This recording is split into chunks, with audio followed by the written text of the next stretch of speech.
Lo que ocurre es que, claro, vamos a ver, es que a veces, y esto me pasa mucho cuando hablo con la gente, oye, es que el ejército ruso lleva ya 2 años y pico. Oye, que esto es una guerra, que no existen los paseos militares. No existen los paseos.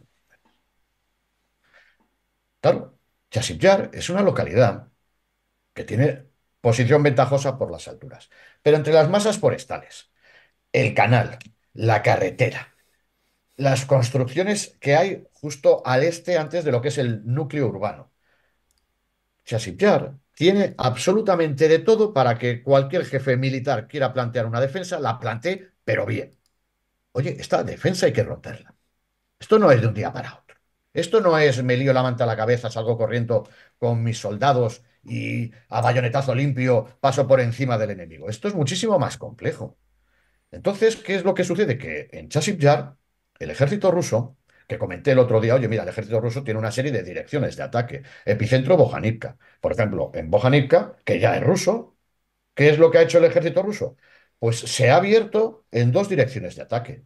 Una que va por la parte superior, ¿vale? Que creo que es las localidades de Girorivka y Kalinivka, si no me equivoco. Y luego, por abajo, por el sur, ha ido hacia Canal. ¿Vale? Y esto lo tiene que sincronizar desde Ivaniske con su progresión sobre la carretera H32 para ir directamente, y no sé si aparece la foto, para ir directamente hacia una masa forestal que hay por el sur. Y casi estoy convencido que en un plazo de 72 horas el ejército ruso va a intentar una maniobra súper arriesgada, que es cortar ya una parte, que es la parte más oriental de Chasiv Yar, cortar el contacto físico. Ese es el objetivo del ejército ruso, casi con toda probabilidad, porque esto lo tiene que hacer, digamos, de forma compartimentada. No sé si recordarás, Miguel y querida audiencia, cuando el ejército ruso procedió a atacar Avdiivka, la maniobra más arriesgada fue cortar por la mitad Avdiivka, de este a oeste. La cortó por la mitad. Y es cuando empezó a cundir el pánico. ¿Por qué? Porque al desconectar ya empiezan a sentirse aisladas las unidades en sus posiciones defensivas. Entonces, es muy factible que cuando se tomen las alturas que hay por la zona de Kalinivka, por la zona de Kalinivka, el ejército ruso sincronice para cortar en dos Chasiv-Yar. Pero todavía estamos en una situación muy, muy incipiente en la batalla de Chasiv-Yar, porque todavía tenemos a los artilleros con sus piezas de artillería, a la aviación con sus FAB, los morteros estos Tulipán de 240 machacando las posiciones defensivas. Y hay una alta densidad de unidades del ejército ucraniano que defienden, si tenéis ahí el plano, los pasos. Hay dos pasos y luego está lo que yo considero que va a ser la entrada principal de las unidades de asalto rusas, que es donde se soterra el canal. Porque tiene suficiente amplitud, hay suficiente anchura como para estar en el movimiento, en la aproximación y choque de una manera un poquito oxigenada, como digo yo. Si no, se complica mucho. Los dos puntos que son pasos del canal, pues son también objetivos, lógicamente, del ejército ruso. Y allí, sobre todo más al norte, es donde las unidades ucranianas están más diseminadas. Están más diseminadas. Entonces, claro, el empuje que sobre Chasiv-Yar está realizando el ejército ruso repercute, lógicamente, en el suministro y en el envío a otras posiciones. Es así, correcto. Y ahora que tenemos el mapa Zarzós, ¿cómo crees que los rusos acometerán el asalto a Chasillar? ¿Directamente en pinza, cortando o también entrando desde el este? ¿Cómo crees tú que será? Bueno, vamos a ver. Personalmente, yo creo que tratarán de envolver a Chasiv-Yar y cuando hayan logrado envolver parte de Chasiv-Yar, procederán ya a un corte. Eso es lo que yo creo que van a hacer. Cuando ya lleven a cabo el corte, es cuando no hay más remedio que proceder desde el este a empujar y a presionar frontalmente, si es que hay veces que no hay más remedio. Entonces, por eso están en estos momentos la artillería y la aviación rusa machacando sobre todo la parte este de Chasiv Yar. ¿vale? Porque por la parte sur, sigo insistiendo, hay una masa forestal, te permite además progresar por la H32 y cortar de una vez por todas ya el suministro que puedan tener las guarniciones de Klitschivka, Andrivka y Kurdyomivka. Cuando tú cortes la H32, el suministro de estas unidades va a ser por la otra parte del canal, por Vilaora y Stulchine. Y ese canal tiene muy pocos pasos para ir hacia Kuryomirka, Andrivka y Klechivka. Muy pocos pasos. Y además no admiten medios pesados. Y además, a partir de la otra parte del canal, los caminos son totalmente secundarios. Son totalmente secundarios. Y si encima no tienes cobertura de defensa aérea, cualquier intento de enviar masivamente unidades, pues entra en el juego del ejército ruso, que es simplemente batalla de desgaste. Lo que quiero es ir machacando, ¿vale? Consumiendo al enemigo. Pero para ello es imprescindible que desde Ivaniske consigan progresar por la H32 y lleguen a Stulchine y Predectine. Es fundamental. Cuando llegan a este punto es cuando pueden realizar la progresión desde sur-norte por la masa forestal, ahí aparece el plano, e intentar cortar a Chasiv. Esa es, digamos, en su conjunto lo que creo que haría el ejército ruso. Digo que yo no soy profeta de la guerra. Yo cojo los planos, los miro y digo, yo haría esto. También es verdad que tampoco soy Napoleón, pero la lógica militar me dice que por ahí van a ir los tiros, y nunca mejor dicho. Y es que Chasiv Yar es una localidad que es clave para el ejército ruso, porque tienen que acabar con Chasiv Yar, porque esto te permite plantarte al este de Konstantinivka desde las alturas. Por ahí tengo un mapa topográfico en el que pongo precisamente Chasiv Yar y Konstantinivka. Que se fije la querida audiencia cómo las zonas sombreadas en color carne, color rosáceo, son alturas. Y entonces, tomado Chasiv Yar, vas directamente hacia Konstantinivka desde las alturas. Y esto es una ventaja enorme.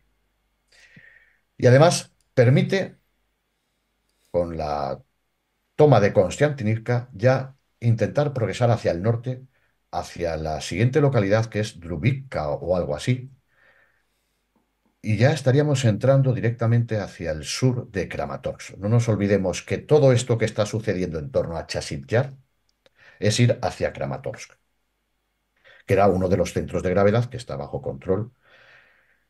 Y que, repito, un centro de gravedad no es más que un lugar, como si me quieres decir que es una gran localidad, centro logístico y de acumulación de tropas. Me da lo mismo el nombre.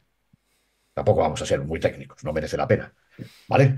Entonces, hay que ir a por Kramatorsk, pero para ello es imprescindible ocupar Konstantinivka. Y para ello es imprescindible tomar previamente el objetivo necesario, que es Chasiv-Yar.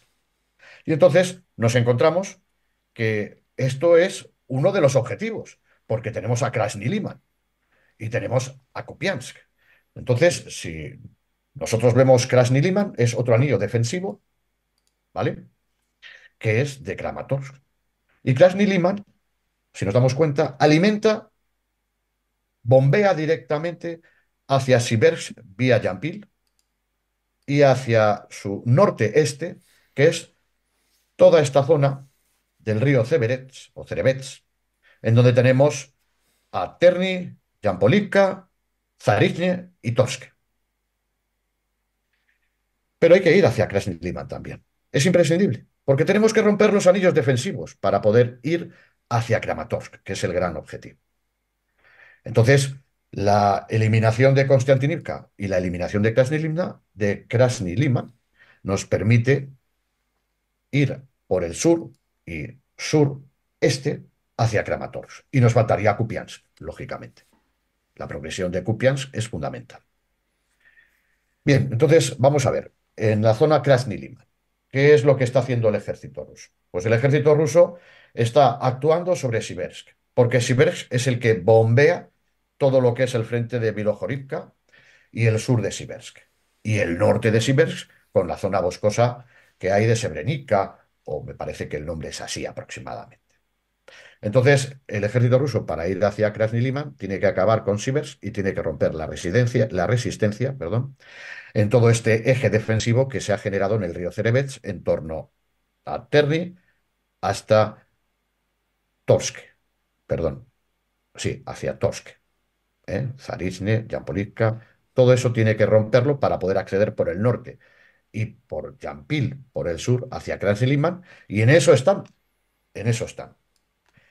Entonces, el ejército ruso, que utiliza una presión continua en toda la línea del frente y trata de identificar los puntos más débiles y con esta táctica de los 1000 cortes, pero tiene unos objetivos muy determinados. Es decir, no son casualidades. Ah, mira, aquí he conseguido desalojar al enemigo, pues profundizo por aquí. No, no, esto está todo muchísimo más pensado.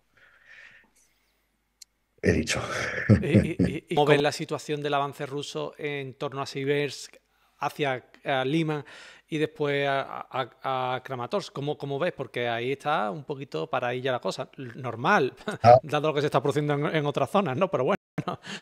está parada, tú lo has dicho, tú lo has dicho. Vamos a ver, aquí el principal problema es que la defensa ucraniana es una defensa muy tenaz, muy resistente en esta zona del río Cerevets.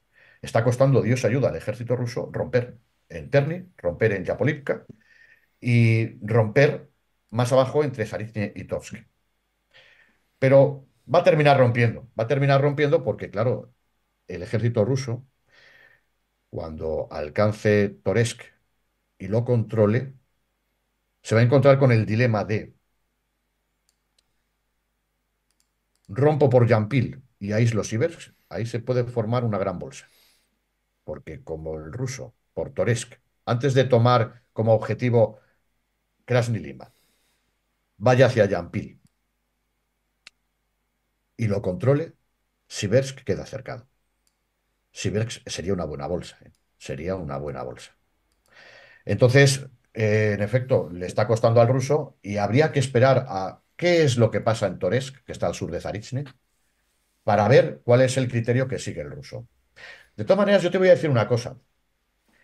En ese empuje que está teniendo el ruso por el norte de Bakhmut o Artemisk, que es en la zona de Rozdolivka, ¿vale? Más otras localidades por Spirne, también puede seguir presionando y desgastando y consumiendo al enemigo. Te voy a decir también que si por ahí tienes el despliegue de unidades que hay en la zona de Krasny Liman y Zarichne, Torske, etcétera, etcétera, es un despliegue enorme. Es que estamos pensando que el ejército ruso perdón, que el ejército ucraniano se ha consumido. No, no, el ejército ucraniano tiene todavía potencial, tiene todavía potencial. Ha dilapidado muchísimos hombres. Trágicamente, es una tragedia cómo ha dilapidado la superioridad numérica que tenía. ¿Vale? Eso es terrible lo que está haciendo. Vamos, son auténticos criminales de guerra. No se puede tratar a la tropa y a las unidades con ese, con esa falta de valor y de humanidad. No, no, no han hecho más que dilapidar hombres, pero todavía sigue teniendo un potencial fuerte. Y el ejército ruso, no lo olvidemos, que en su batalla de desgaste no es tanto la ganancia territorial como consumir a su enemigo. Y ojo, que consumir a su enemigo forma parte de otro de los objetivos declarados del liderazgo político del Kremlin, que es desmilitarizar Ucrania. Desmilitarizar Ucrania no es solamente que no forme parte de la OTAN, es literalmente que no le quede ejército después de este conflicto. Y lo está haciendo.